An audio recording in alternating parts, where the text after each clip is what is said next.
And today I'm going to walk you through the new model of Outbound. The game has changed when it comes to whether you're doing cold email, LinkedIn, cold call. If you're trying to use Outbound to build your business, things have drastically changed in the last year.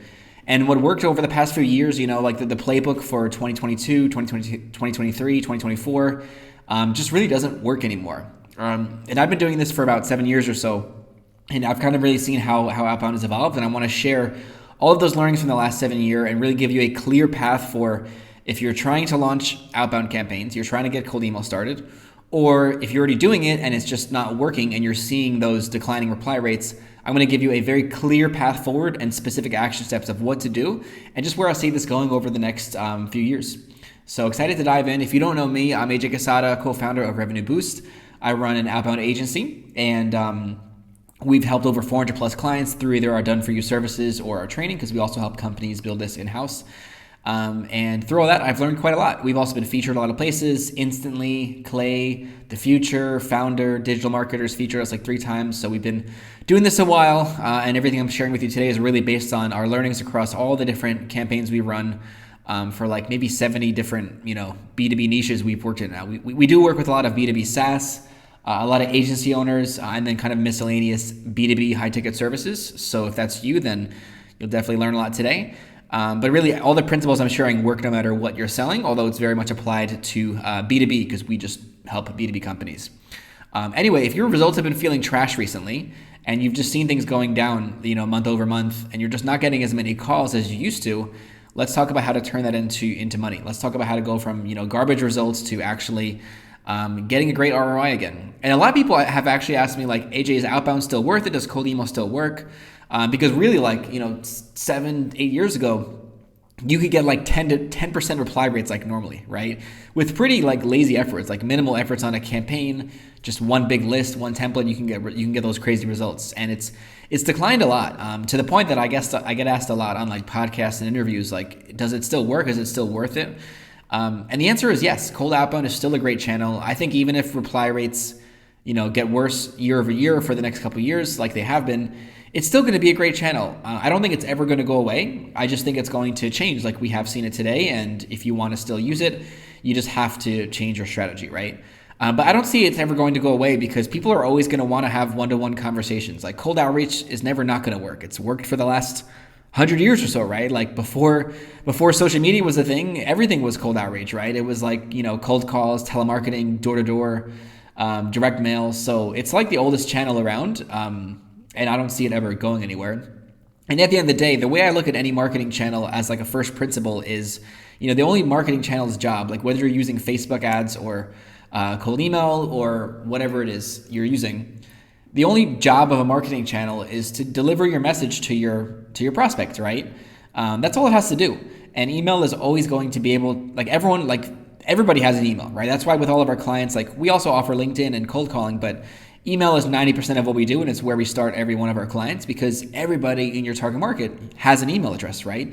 Even as big as like Facebook is, right, with however many billions of users, it's not as big as email, right? Everybody has an email. It's the number one place you can reach people online. So I don't think it's ever going to go away because that's really all we need to do is we need people to have it. So unless people stop using email, which I doubt is going to happen, then cold email is always going to work.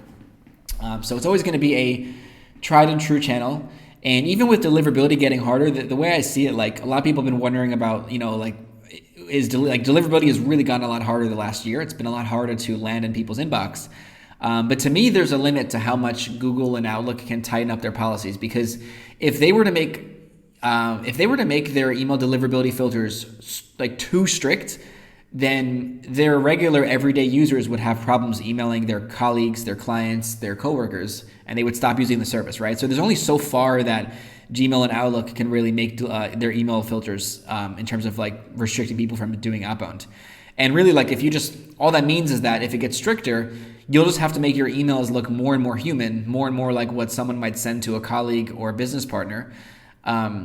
And then you'll still be fine. So as long as you're making your emails like sound very human and not much like cold outreach and like anything like spam, then you'll be fine. And today I'm going to share a couple of ways of like what we actually do in a copywriting perspective that's going to keep you in that safe bucket. So that's my theory. I don't think it's ever going to go away. It's gotten a little bit harder, but that just means to me, like every marketing channel gets harder over time, right? Like everything gets more saturated, everything gets more crowded. You just have to try harder to stand out and differentiate. That's really the same case for like every marketing strategy.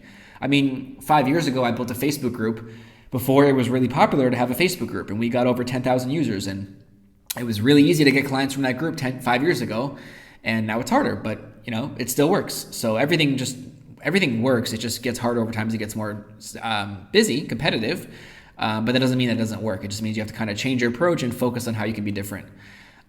So to me, like to zoom out of the bigger picture here, we always see outbound as like the first thing every company should do when they're building their go-to-market strategy. So if you're relying on referrals right now in your network and you're looking at the different ways you can generate leads, there's only really 3 ways you can generate leads online. There's outbound, right? Cold outreach. There's inbound, which is like content marketing, SEO, social media, events.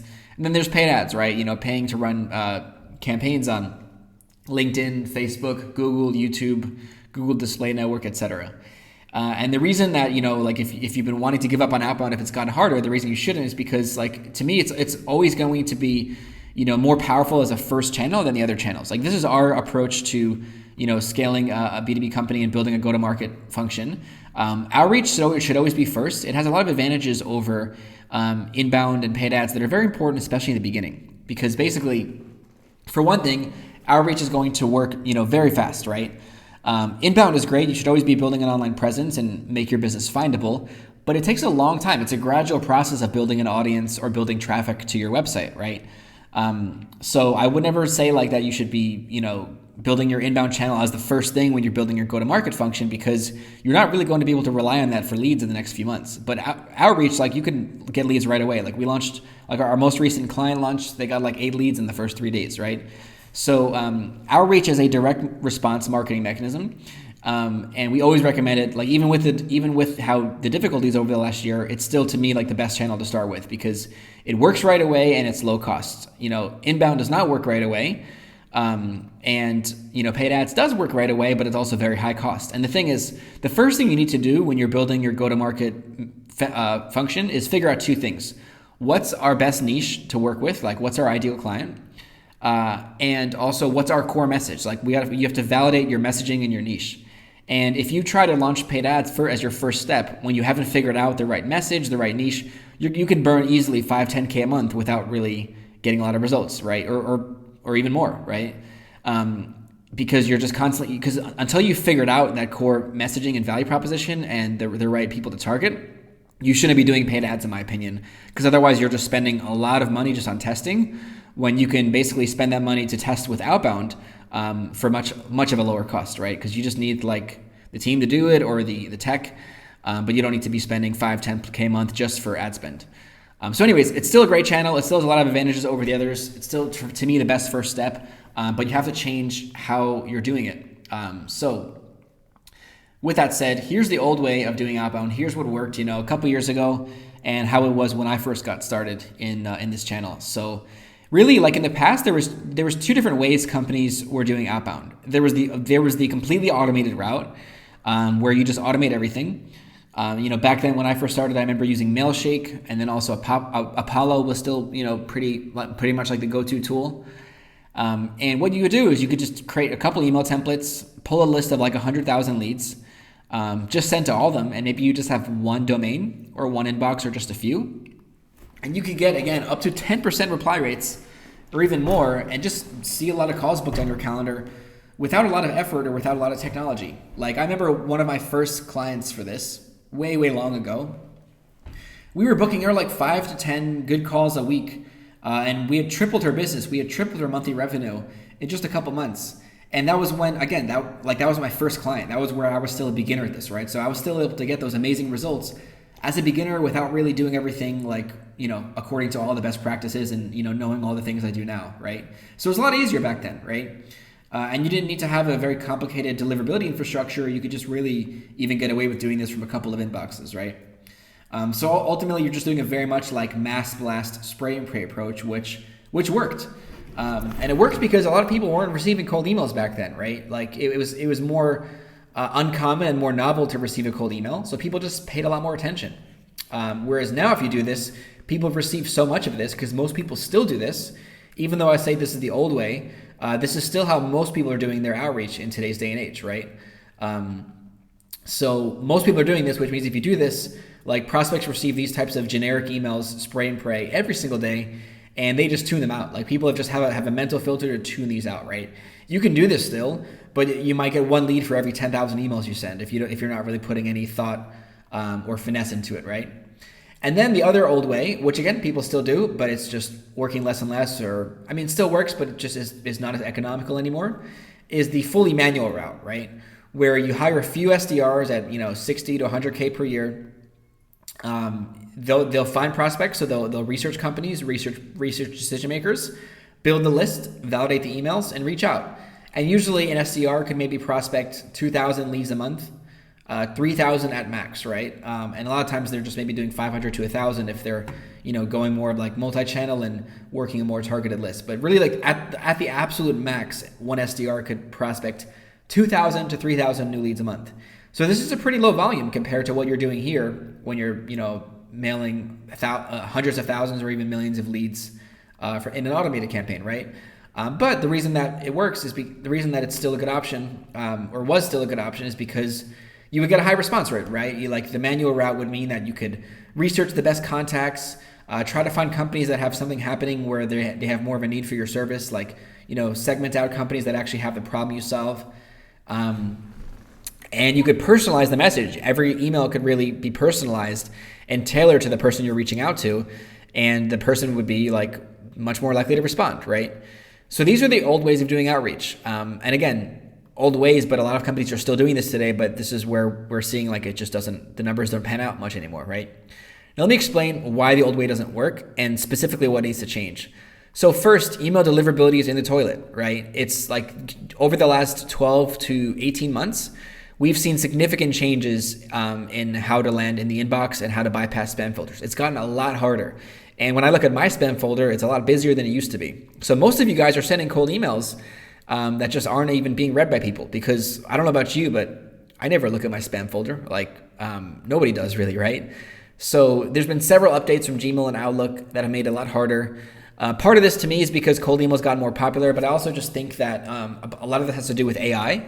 With the rise of AI, that also means there's the rise of scams and frauds and spam, right? So there's a lot more AI-generated content, AI-generated marketing, and also a lot more of bad actors doing spam and phishing scams, right? And that's really what Gmail and Outlook are worried about. They're not really worried about cold emailers. They're really more worried about spam and phishing, right? But anyways, all of that's on the rise, so that's why these guys have tightened up. And we hear a lot from our clients, hey, we had this other agency and we were getting all these meetings booked, but all of a sudden it just went to zero or almost zero over the last few months. And it's because of deliverability, right? So that's a huge concern. So that means that, and that doesn't really affect the manual route, because if you just had SDRs doing a couple thousand prospects a month, and they're personalizing the messages, they're not really the ones that are getting affected, right? But this is what causes the old automated route to just go absolutely in the toilet, right? So this just does not really work anymore. This is why if you're doing this, the response rates have just really declined. Because first of all, you can't just send that many emails from a few inboxes. And second of all, you can't just send out one template to hundreds of thousands of leads, because Gmail and Outlook have gotten smarter where they can detect how many times the same email is being sent from the same domain, right?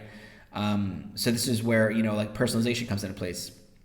Also, the other reason it's gotten harder, and the other reason that response rates have declined, year over year, is that prospects receive more cold outbound than ever.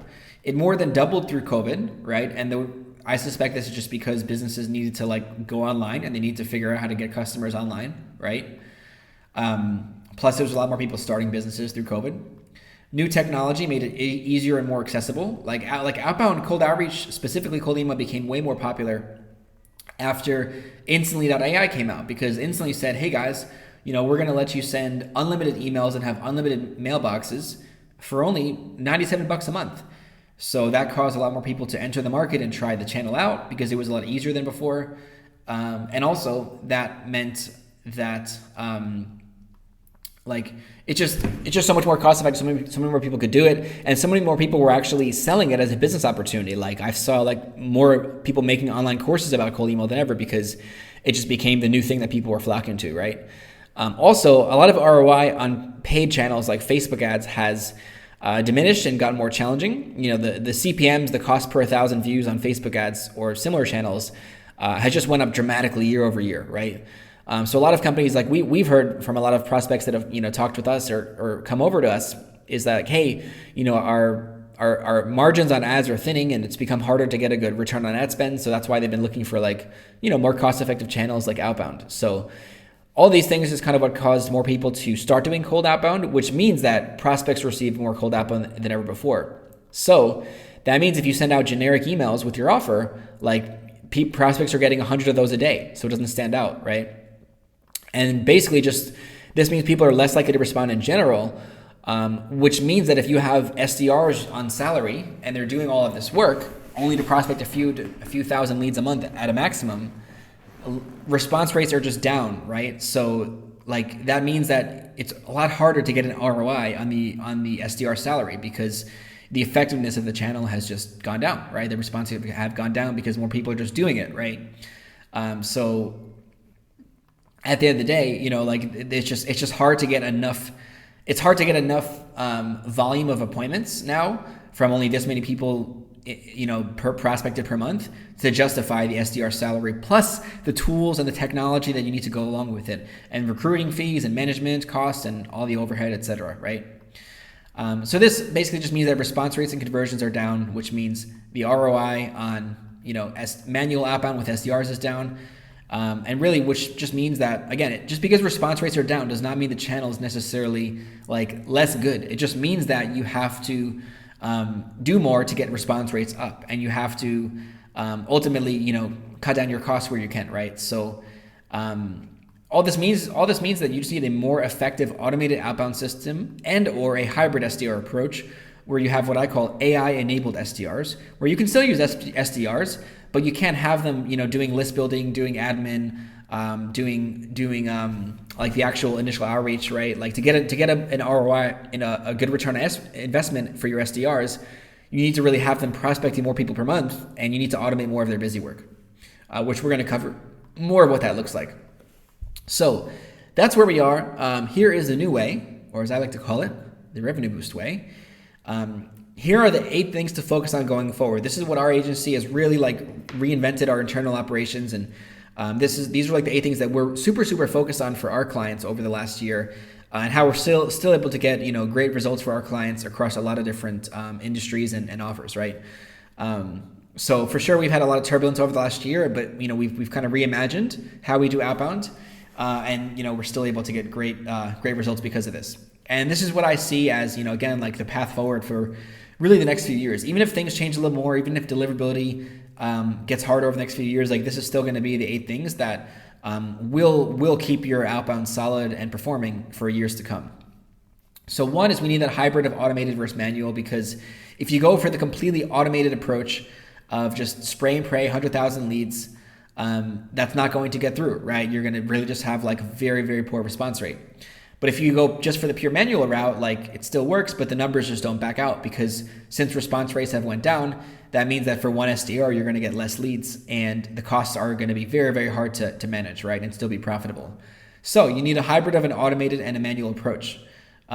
So we like to have, basically take the good parts of the manual approach. That's, you know, like the whole idea, like the benefit of the manual approach is that you can research the best leads with a human SDR, right? They can pick the best leads, and they can personalize and customize the messages, right? That is the benefit of the manual SDRs, right? So we thought, hey, can we do that without having a manual SDR do it? And yes, we can, because of AI, because of automation tools like Clay.com, right? So the problem here is that we can't reach enough people. The problem here is that we can reach a lot of people, but we're not getting good enough results, right? Because we're sending very generic outreach and everyone's doing the same thing, right? So here is where we're taking the best of both, right? We're using automation to take the manual approach to outbound and take that very personalized, thoughtful messaging and automate at scale and still be able to send tens of thousands or hundred thousands a month. We're removing the SDR salary, right? And like for here, we're able to send 50 to 100,000 emails a month for our clients, only for our typical clients only paying us like 5K a month, right? So that's really the cost of like one SDR or one junior SDR, but we're doing the work of like 5 SDRs or 10 SDRs, right? So that's how we're able to use automation where it makes sense. Get our costs lower, and we don't need to have all these SDRs to do all that outreach, right? But we're still keeping that manual feel to the campaigns because we're using AI and Clay to do the things that SDRs would normally do, right? And essentially, we're just doing personalized outreach at scale, and we're leveraging triggers, which I'm going to talk more about that in a few. And also, if you still have sales reps, if you still have your SDR teams, and you still want to keep them, like maybe they are still profitable, but maybe it's just gotten less profitable as response rates have went down. That's fine. Keep them. It's always good to have SDRs as well. I think if you're just starting out and you haven't really built an outbound channel yet, the best thing you can do is use an agency first and hire SDRs later, right? Or if you can do both, great. But like agency should be your first bet because you're going to unlock cost savings with an agency that you wouldn't get if you're building an outbound team in-house, right? Because agencies are going to already have all the best discounts on infrastructure and tools, and they're going to have proven systems, and they're going to basically just be able to get you something that's working a lot faster than doing this just with an SDR, right? But anyways, if you are still having SDRs, keep them, but have them be AI enabled, right? So what we do is we only have humans for dealing with warm leads. So we automate all the outreach up until a lead is generated, and then once someone actually responds, right, to a campaign, then we have a human SDR jump in and work that warm lead. So we don't really use automation past that point. Also, you want targeted campaigns. You want to leverage signals and intent targeting. You want to leverage lead magnets, right? So you want to give free value. And you want to have updated deliverability systems. So, the way that you'd have to set up your infrastructure a couple of years ago is different than how you have to do it now if you want to avoid the spam filters or at least minimize it. And you also want to optimize the full funnel. So, there's a lot of different numbers you can optimize in your sales process. If response rates have went down, like I was looking at a metric the other day of how the average response rate was around 6% and change in 2023, around 5% in 2024, and then now it's like 4% in the last year, 2025, right? So if response rates have went down, well, you can still improve that with making another number go up somewhere else in your funnel, right? So if you can get if response rates on cold email have historically went down 20% the last year, well, if you could just increase your show rate 20% or your close rate by 20%, then that's going to balance it out, right? And by the way, that means like if your show rate is 60%, a 20% increase would be getting it to 72%. That's not that hard, right? Or you can increase your average contract value or your LTV. You can create a higher end back-end offer. You can get your sales reps better at selling larger deals from the beginning or upselling more, right? So you can also just make more of the numbers work on the back end to make your cold email or your outbound efforts more effective and profitable in the first place. And also having a digital presence, right? So I think this is huge. We regularly look for, clients that have some digital presence. And if they don't, we ask them to set something up. So if people receive a cold email from you, you have to realize that now they're getting cold emails from a lot of other competitors of yours. And if they're interested in what you have to say, they might look you up, right? So if they look you up and they don't find anything on LinkedIn, they don't find you posting anything, they don't really find that you have a very updated website, they can't find any case studies, the chance of them responding is much lower, right? And this goes for all marketing. Like in this day and age, you really got to have at least some digital presence, but specifically in the context of outbound, just wanted to say that we've really noticed that when our clients have a great digital presence or at least something up online, then outreach tends to work a little bit better. So these are the 8 things to focus on, right? Look at which of these 8 you can make a change for right away. But let's go more into depth here, right? So what do I mean by these 8 things? So first, I mentioned that you want to automate your outbound so basically you want to run automated outbound, and you want to automate it up until a warm lead is generated, right? And you want to have that personalization at scale, like we talked about, right? So basically we're trying to take the good things that a manual SDR would do when they're doing manual outbound. So when you're having a human do your outreach, the good things they would do is they would research the best leads, They would personalize the messaging, right? So this is what you want to automate. That way you can get the best balance of scale while also having that very like unique personalized outreach, right? So there's 3 different ways you do this. One, what we're doing as much as possible now is we're going niche and we're segmenting our lists more. So again, in the past, you could take a list of 100,000 people and just pretty much send like the same email and keep your value proposition generic enough to fit for all 3. Like let's say that you had 3 key target markets, right? And you could send those emails and get results. But now we're consistently finding that we want to go niche and segment lists more, right? So typically, the more specific your messaging, the better, right? And in order for your messaging to be highly specific, your ICP has to be very specific. Your targeting has to be very specific, right? Because if you work with like 3 to 5 different target markets and job titles and like customer types, and you're trying to send one email to all of them, well then naturally you have to dilute your messaging and make it generic enough so that it kind of makes sense for everybody, right? But that means that your messaging is not really going to be very effective. And again, years ago that worked, right? But nowadays, the whole idea is that prospects are receiving a lot more outbound, right? And just a lot more messaging in general, like more ads on Facebook, more ads on LinkedIn, like everything, right? So because prospects are hearing more and more marketing messages and more, they're receiving more and more cold outreach, you have to stand out. And one of the best ways you can stand out in your marketing messaging is being highly specific and highly relevant, right? So if you have 5 different customer types you work with, these should be 5 different lists. And ideally, you break them down even into further lists based on the job title you're reaching out to. That way, you can have a different set of copy for each campaign, which is highly relevant, right? Because if you're reaching a marketing director versus if you're trying to reach like a performance marketing manager or a CMO or a CEO, like they care about different things. Like those are not like, even though those 4 people are still in charge of growth, they care about different things. They use different languages. They have different KPIs and metrics that they work on, right?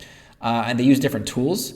So if you can adjust for that, if you can account for that in your messaging, if you can reach all of those, 4 different customer types and job titles and slightly change the messaging for each and really talk about the specific pain points they have in their role, the specific tools they might be using or the approaches they're using, the specific metrics relevant to like what they're doing that you can help them with, that's going to work a lot better, right? So you always want to have your messaging be as specific as possible, but you want the person to receive your message and feel like, wow, this is really built for me, right? Like this person really understands my world, right? When you can use specific insider language, industry specific language, that makes you feel like an insider, right? It shows the person on the other end that like you've helped people just like them before, right? And that gives you authority. Also, you want to be talking about specific problems and specific benefits you could bring to that person. And if you just have a very, broad list, then you have to water down your benefits and your pain points to being like, growth or more leads or more revenue. Whereas you could talk about the very specific day-to-day pain points and benefits of your solution to the person you're reaching out to if you segment your list more, right? Again, this is what SDRs would do if they're doing manual outbound. They would slightly change their message based on who they're reaching out to. But now you want to still do this, but you can automate it. So a simple way to do this is just at least split up by these 3 factors. So if we have a client that has a broader ICP, right? We try to split up at least by these 3 things: company size, role, and industry. Because the way that you should message a 10-person company versus a 100-person company is very different, because those people have different problems, right? It might be the same core problem that your solution helps with, but the way that that problem shows up in their business is very different, right? And the benefit of solving that problem is very different, right? Same goes for the role, same goes for the industry, right? So these is typically how we're segmenting our lists.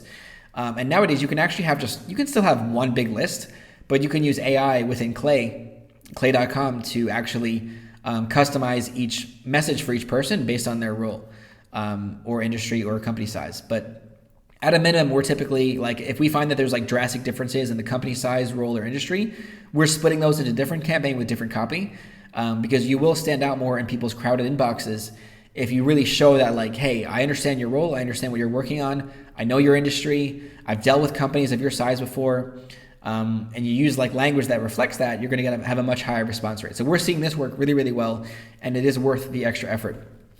And also, when you segment your list more, you can use better case studies. You can use a more relevant case study, right? Like if somebody cold emails me and they're talking about how they helped Google, I'm not really impressed by that, because I'm not a large tech company, right? So you want to use case studies that very closely reflect the prospects you're reaching out to. And it's easier to do that if you just segment your list, right? Next is personalized messaging, right? So with Clay and AI, you can do this a lot easier. A couple of things we're doing that we're finding to work well is we're customizing the value props and we're coming up with ideas for each prospect's business. So what I mean is if we have a value proposition, like a 1 to 2 sentence way of explaining our offer, you want to customize that based on who you're reaching out to, right? You can customize it a bit based on their industry or based on their job title. And this is easy to do with Clay, right? You could feed it, you can train an AI model on your offer, right? You can have the AI analyze the prospect's business and have it slightly tweak your value proposition to seem more tailored and more relevant to who you're reaching out to. So this is a really, really quick win to make your outreach really stand out more and feel like you really make the other person feel like you've really researched what they do, right? Ideas for their business are great. So a campaign that we run for almost all our clients is, coming up with 3 ideas for their business. So we analyze our solution or our client's solution and offer. We analyze each prospect. And we actually come up with a couple ideas and hey, based on what you do, here's 3 different ways you can use our software or use our agency or whatever it is, right? So again, we're doing this with AI, right? You could do this manually, but it would take you 30 minutes to research a prospect and come up with strategies for them, right? On how they can use your offer. So this is a really, really cool, very unique campaign idea. Also, you want to note anything current that's going on. Anything if you could find out some news about their company, something that's changed and reference that in the outreach, that's really going to stand out and help them feel like this is a very relevant, timely outreach you're doing for them, right? And it's not just some random email blast. And also, you want to reference their role, focus, and company mission. Now, I'm not saying every email has to have this. These are just 5 common ways that we're personalizing messages for a lot of our clients. There's a lot you could do, and I don't recommend you just follow this list. Really, you should focus on what's specific to your industry, right? And just think about what you would do if you're going to be manually researching a prospect and customizing your message, right? So there's other things you should do that could be better for what you're selling, but these are just at least 5 that are pretty universal and can work across the board.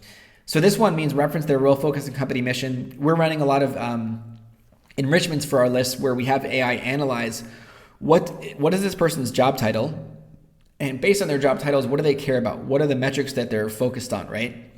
And then we'll have a line in the email that's hey, because you're the partnerships manager, I imagine that you're focused on, bringing in new partnerships every month that generate revenue for the company, right? As an example, right? So we have lines like that in our email, which make it feel a lot more like we really research the person and we understand that, we definitely can help them, right? And the company mission as well, and the product market and target product and target market. So referencing this just means that we'll have AI analyze what does the company do? What are they selling? What's their target market? And we'll just use that language in the email. Again, the whole idea is just to make your outreach seem different from all the emails they're getting and mention specific things about their company to show that, you put in the work. But, ultimately you're having AI do this, right? So personalized messaging, that is huge. And then there's intent signals. So if you have 100,000 companies in your target market, there's probably 5,000, 10,000 companies that are more likely to do business with you because something's happening at their company that they might have more of a propensity to need your solution, right? There's in your target market, no matter what you sell, there's a certain percentage of people that are, facing the problem that you solve more often than the rest, right? So these are what's called intent signals, right? This is all about doing timely outreach, right? So really you want to take your entire target market and you want to cherry pick the companies that are the most likely to need your offer. And nowadays, again, that's easier to do with automation and tools like clay.com. So there's a million intent signals. If you just Google intent signals or check out more content on my YouTube channel, you will find more. But I want to share the most common ones that I think are most relevant for everybody that we're doing for almost all of our clients. So one is new hires, right? So if you target CMOs, instead of just targeting all CMOs, target CMOs that just got promoted or just joined the company in the last 90 days because these are great. When a new person joins a company, they're pretty receptive to hearing pitches and just hearing about new tools and companies that can help them because they, when someone joins a company, especially in a leadership role, they're expected to make changes. They're expected to make a big impact in their first few months. And yeah, like ultimately new hires is consistently a great performing campaign. So that's an example of what I mean by intent, right? Like out of everybody, someone who just joined a company is probably going to have more intent to explore a solution like yours versus everybody else, right? Because of just how things go when they just join a company, right? Another one is headcount growth, because if you target companies that are growing in headcount, then that means that they're making a lot of money and they're investing in growth, so they're more likely to have the budget to invest in working with you, right? But also B, when a company is growing, they have growing pains, they have problems, they have things changing, right? So maybe their systems are starting to become outdated, right? So for a lot of offers, you can really position that, hey, I noticed your company is growing. I saw that you hired 50 people in the last year. And because of that, you're probably dealing with X, Y, and Z, right? So this is really good. Target companies who are growing, target companies who have open jobs. No matter what you sell, there's probably something that a company, some role that a company could be hiring for that would indicate they might be open to your solution, right? So for example, like let's say that you run an accounting firm and you see that a company is posting jobs for a bookkeeper or an accountant. Well, you could reach out and say, hey, I noticed that you're looking to hire an accountant, but your company only has 10 people. You probably don't really need a full-time accountant. Maybe you can just use our accounting service instead, right? As an example. So again, that's an example of an intent signal. Instead of just reaching everybody in your target market, first start with the companies that are the most likely to do business with you based on just thinking through some of these different factors, right? And these might be different for your offer. The best way you could do this is think about your past customers. What happened in their life or in their company leading up to when they hired you? Did they mention anything that changed? Were there any events or changes or triggers that caused them to reach out to you, right? And if you don't know, go ask them or interview them, because there's usually something here. But anyways, these ones in general are pretty universal. So open jobs are great. Companies that are hiring for specific roles, could always be relevant to most B2B offers out there. This is great for SaaS, right? If you sell a B2B SaaS and a software solution, and you see that a company is hiring for a job role that does what your software does, well, then reach out and say, hey, you don't need to hire this person. Our software does this, right? So you can cut the cost massively just by, checking out our tool, right? Technology is great. There's a lot of cool tools now that'll tell you what technology a company use. Also great if you're SaaS, because we regularly help our SaaS clients target people that are using competitors, and we talk about how our tool is better. But other things too, right? If you there's probably certain technologies that your ideal clients use, and you can target those people instead, right? Instead of just going after everybody at first, right? So that can be really, really useful, right? Other than that, social activity. So now there's tools like Trigify and others that can tell you if your target market, if someone in your target market is following a competitor, or if they're following an influencer, or if they're just engaging with certain posts about certain keywords on LinkedIn or Twitter. So you can, if someone's posting or commenting or following someone that talks about the problem you solve, then that means they're probably interested in it. They're probably in research mode. They might even be trying to hire someone for that problem right now, right? So social activity is great. You could send cold emails or call up people who are engaging with the topic online, and also marketing activity, right? You can now hook up things like SEMrush to Clay and other tools as well, and find out if a company is spending a lot on ads, or if they're spending on paid ads on certain channels, or if their website traffic is increasing or decreasing, right? Or if they're running webinars or events. So for some offers that could be relevant. It's kind of similar to headcount growth, where if they're doing a lot of marketing activity, then they're growing and they have money to spend on people that can help them grow, right? So so those are really the three key pillars of how we're changing our actual strategy and our approach to outbound. That's leading to a lot more personalized, unique, thoughtful outbound, which is going to better quality leads who are more likely to need our service in the first place because of intent signals, which ultimately is helping us get higher response rates and kind of balance out the fact that response rates are down across the board, right?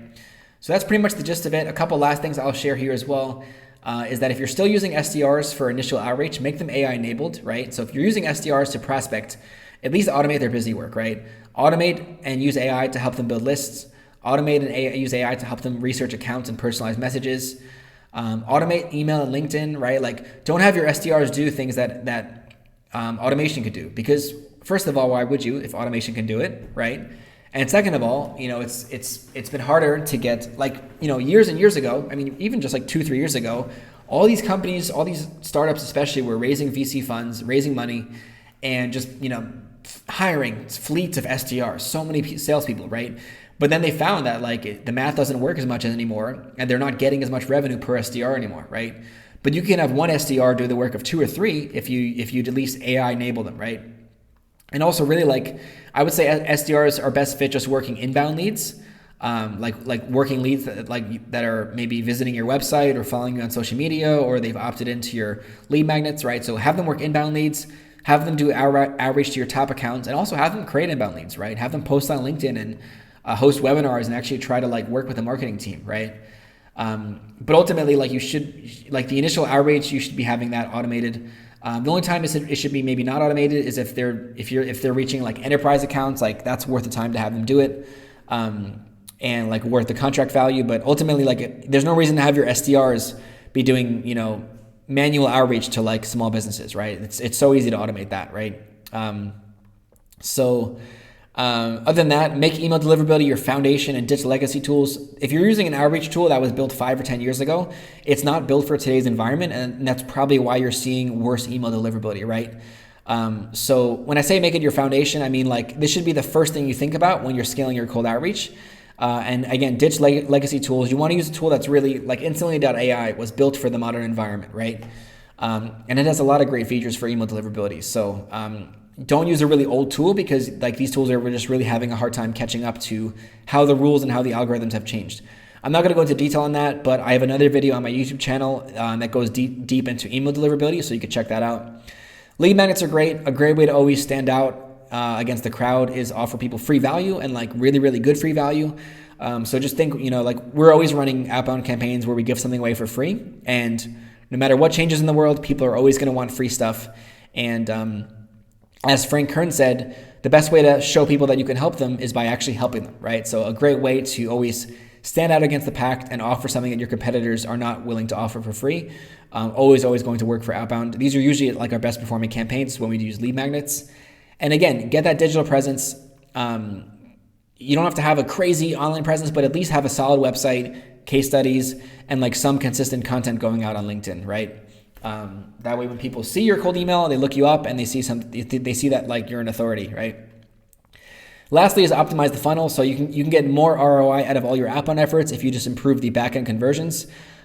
Biggest things we help our clients with. So we don't just generate leads for our clients. We try to help them with the backend conversion process so that they can generate more revenue. And that's one of the ways that we really, stand out from other agencies, is we'll help them with the pre-call process to help them get their show rate up, their call closing percentage. We'll set up processes to actually nurture leads after the call that didn't close, and also try to increase LTV where you can. The more that you can increase your customer lifetime value and get more revenue per customer, the easier that's going to be to get an ROI on your initial marketing efforts. Anyways, I hope this was useful for you and covered a lot. You could probably see that the new way of outbound takes more work and a little bit more skill, so to speak. So if you would like to just have a company do this for you rather than figure it all out yourself, you could definitely reach out to us at Revenue Boost. Our team is awesome. You would also, work with me directly as well. I'm always very, very involved in the strategy of all of our clients' accounts. And by now, we've worked with over 400 plus clients. We've been featured by a lot of the biggest brands in the space. Have amazing case studies. I think we have close to 100 testimonials now. So if you'd like to have a company just take this over and do it for you, just definitely reach out to me, and I'm happy to take a look at your offer and your target market and talk about what we could do for you. All right, thanks so much for making it this far. I really appreciate it, and would love to know any comments, thoughts. If you have if this gave you any ideas, or if you had any feedback as well. And I would also love to know what you're seeing as far as what's different, and if you have any other predictions as well for how outbound's changing over the next few years, you could definitely drop it in the comments below on YouTube. Would love to hear from you, and thanks so much for watching. Hey, I'm AJ Quesada, co-founder of Revenue Boost. Really hope you enjoyed today's video. If you do, make sure to leave me a comment and definitely subscribe right now so that you're notified of all the cool stuff we're doing, all the cool tactics, tips, and strategies that we share here on the channel. We help B2B companies scale to 7 to 8 figures. We've helped over 400 clients and we can help you too. And we share some amazing stuff on the channel here. So really hope you enjoyed. And if you do, let me know in the comments and be sure to subscribe. All right, back to the video.